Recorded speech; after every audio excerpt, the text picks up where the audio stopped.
জাতীয় দলে অভিষেকের পরেই দলের অটো চয়েস হয়ে উঠেছেন মুস্তাফিজুর রহমান।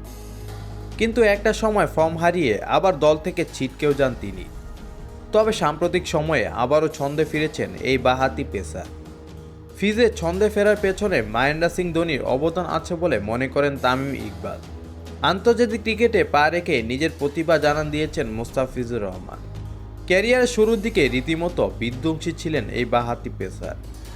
বিশেষ করে তার স্লোয়ার এবং কাটারগুলো ব্যাটারদের জন্য ছিল রহস্য। সময়ের পরিক্রমায় দাঁড় হারিয়ে দল থেকে বাদও পড়েন তিনি। তবে সাম্প্রতিক নিজেকে ভেঙে গড়েছেন মুস্তাফিজ। তাতে দলে নিয়মিত হওয়ার পাশাপাশি সুযোগ পাচ্ছেন সর্বশেষ ইন্ডিয়ান প্রিমিয়ার লিগ আইপিএলেও, যেখানে চেন্নাই সুপার কিংসের হয়ে খেলেছেন তিনি। একই দলের হয়ে মাঠ মাতিয়েছেন ধোনি এবং মুস্তাফিজ। তাই চেন্নাইয়ের ড্রেসিং রুমে ধোনির সান্নিধ্য পেয়েছেন ফিজ। আর সেখানেই তার বেশ উন্নতি হয়েছে বলে মনে করেন তামিম ইকবাল। শ্রীলঙ্কার বিপক্ষে বাংলাদেশের জয়ের দিনে তামিম ইকবাল ফেসবুক লাইভে এসে বলেন, মুস্তাফিজের পারফরমেন্স ভালো লেগেছে। কিছুদিন আগেও ভালো খেলতে পারছিল না, বাদও পড়েছিল। পরে আইপিএলে গিয়ে ধোনির সঙ্গে খেলেছে।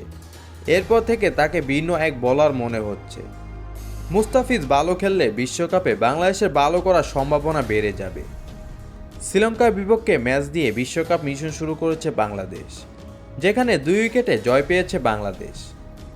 সাম্প্রতিক বাজে পারফরমেন্সের ভিড়ে টাইগারদের এমন এক জয় স্বস্তিদায়ক বলে মনে করেন তামিম। বাংলাদেশের সাবেক এই অধিনায়ক বলেন, জয়টা খুব দরকার ছিল।